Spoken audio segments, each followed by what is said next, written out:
नमस्कार दोस्तों, जन मुद्दों की बात धर्मराज के साथ मेरे शो में आप सबका स्वागत है। आज मैं आपसे महंगाई पर बस दो उदाहरण दूंगा और बताऊंगा कि कैसे भारत सरकार, मोदी सरकार में महंगाई आसमान छू रही है। न किसानों को फ़ायदा हो रहा है, न जनता को फ़ायदा हो रहा है।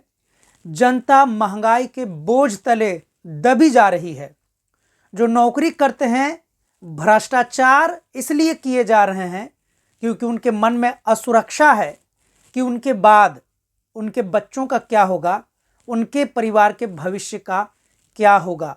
हालांकि भ्रष्टाचार का यह तर्क कहीं से भी तर्क संगत नहीं है, सही नहीं है।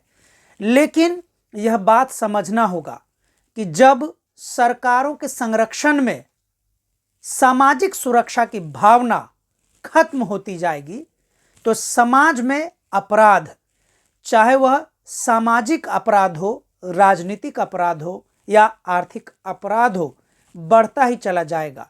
आज मैं सुबह सुबह जैसे ही उठा, मैंने एक वीडियो देखा। यह वीडियो मध्य प्रदेश के मंदसौर का था, जिसमें भारी बारिश हुई और वहां मंडी में जो लहसुन रखा हुआ था ऐसे ही पूरे सड़कों पर, नालों में बहने लगा, बर्बाद होने लगा। मंदसौर के किसान, अगर आपको याद होगा, ये वही मंदसौर है जहां पर किसानों पर पुलिस ने न केवल लाठी चार्ज किया था कुछ साल पहले, बल्कि किसानों के आंदोलन को कुचलने के लिए गोलियां तक चलाई गई थी।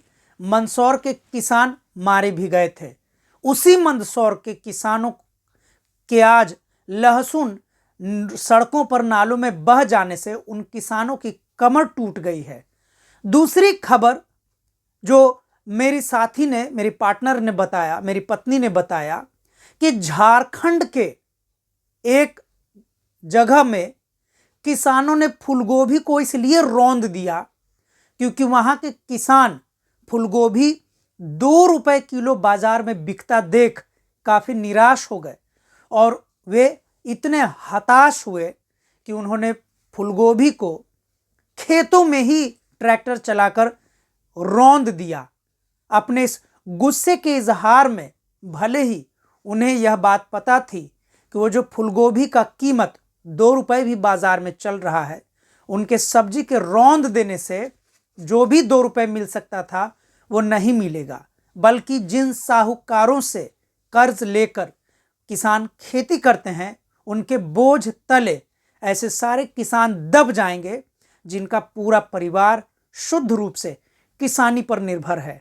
ऐसे में मैं आपको बताता चलूं कि मैं दिल्ली में हूं, दिल्ली में रह रहा हूं और दिल्ली में फूलगोभी अभी भी 50 रुपए किलो से लेकर 60 रुपए किलो तक बिक रहा है।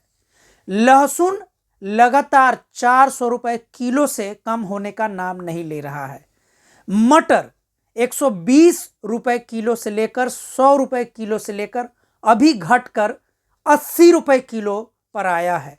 आप सोच सकते हैं, अगर आप भारतीय हैं, अगर आपको भारतीय समाज की समझ है, अगर आपको भारतीय ग्रामीण परिवेश की समझ है, आपको भारतीय समाज में रह रहे लोगों के आर्थिक स्थिति के समझ है, तो आप समझेंगे कि जाड़े के मौसम के बारे में कहा जाता है कि जाड़ा का मौसम ही एकमात्र ऐसा मौसम होता है जिसमें गरीब से गरीब लोग थोड़ा अच्छे से खा पी सकते थे, क्योंकि इस सीजन में हरी सब्जियों का भरमार होता है।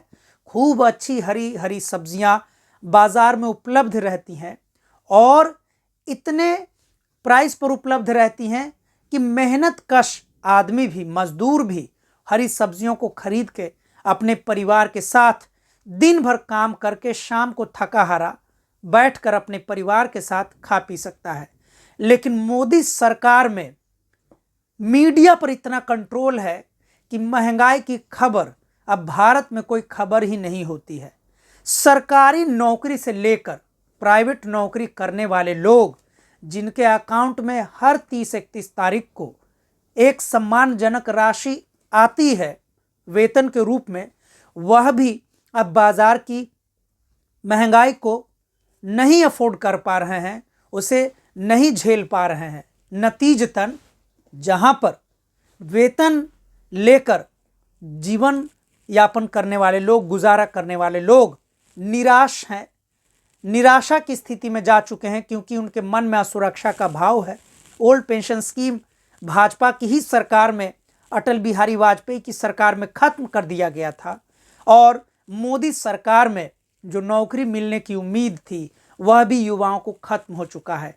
ऐसे में क्या दिलचस्प संयोग है कि जिस मंदसौर की घटना मैं आपको बता रहा हूं, वहां के मुख्यमंत्री लंबे समय तक शिवराज चौहान रह चुके हैं, और जिस झारखंड की मैं आपको बात अभी बताया कि जहां फूलगोभी को खेतों में ही निराश किसानों ने उचित मूल्य न मिलने की निराशा में रौंद दिया, जबकि दिल्ली में 60 रुपए किलो फूलगोभी मिल रहा है, लहसुन 400 रुपए किलो से कम होने का नाम नहीं ले रहा।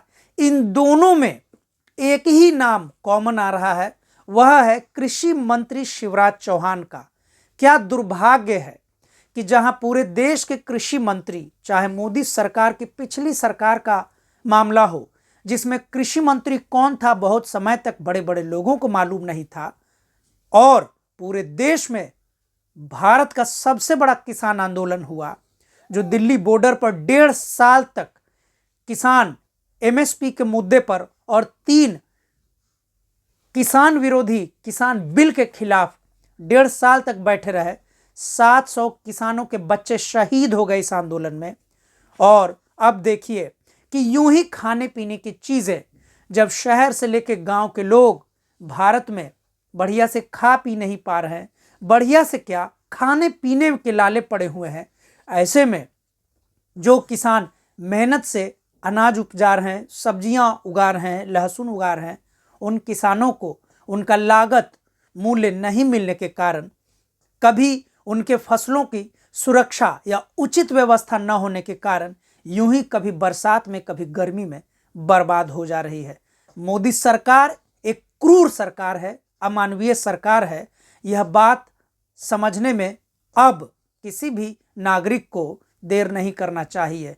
महंगाई जहां पर कहा जाता है कि एक ऐसा मुद्दा होता था कि संसद में महंगाई के मुद्दे पर प्रधानमंत्रियों की सांसें फूलने लगती थी, अब दुर्भाग्य से भारत में एक ऐसे प्रधानमंत्री हैं जो गरीबों के संकट को, ग्रामीणों के संकट को, भारतीयों की आपदा को सीधा कहते हैं कि इसे जो अवसर में बदल सकते हैं उन्हें अवसर में बदलना होगा।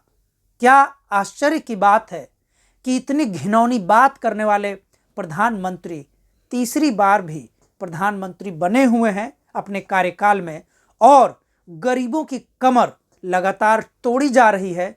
गरीब और गरीब हुआ जा रहा है, अमीर और अमीर हुआ जा रहा है।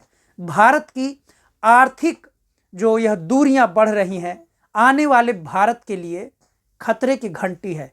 पता नहीं संसद में इस खतरे को दूर करने के लिए कौन से कदम उठाए जाएंगे। आखिरी प्रयास हाल के दिनों में जो राहुल गांधी के द्वारा देखा गया था कि वह खुद बाजार लेने, सब्जी लेने बाजार गए थे। बाजार में जब वो सब्जी लेके आए पॉलीथीन में, पन्नी में, तब उन्होंने इस मुद्दे को उठाने की कोशिश की थी। लेकिन भारत के बड़े बड़े जो मीडिया हाउस, जो अब बड़े बड़े उद्योगपतियों के चरणों की धूली को माथे पर लगा रहे हैं, मोटी रकम कमा रहे हैं और जनता के मुद्दों को पैसे के लालच में दबा रहे हैं, ऐसे समय में विपक्ष जो भी थोड़ा बहुत प्रयास कर रहा है महंगाई के मुद्दे को सदन में लाने का, उसे यही मुख्य धारा की मीडिया कुचल दे रही है। मुझे उम्मीद है कि आप अगर यह वीडियो सुनेंगे तो इसे अधिक से अधिक लोगों तक पहुंचाएंगे और महंगाई समर्थन वाली इस मोदी सरकार को हटाने में नागरिकों को जागरूक करेंगे। आज के लिए इतना ही, आगे हम फिर मिलेंगे अगले मुद्दे पर। तब तक के लिए शुक्रिया, धन्यवाद।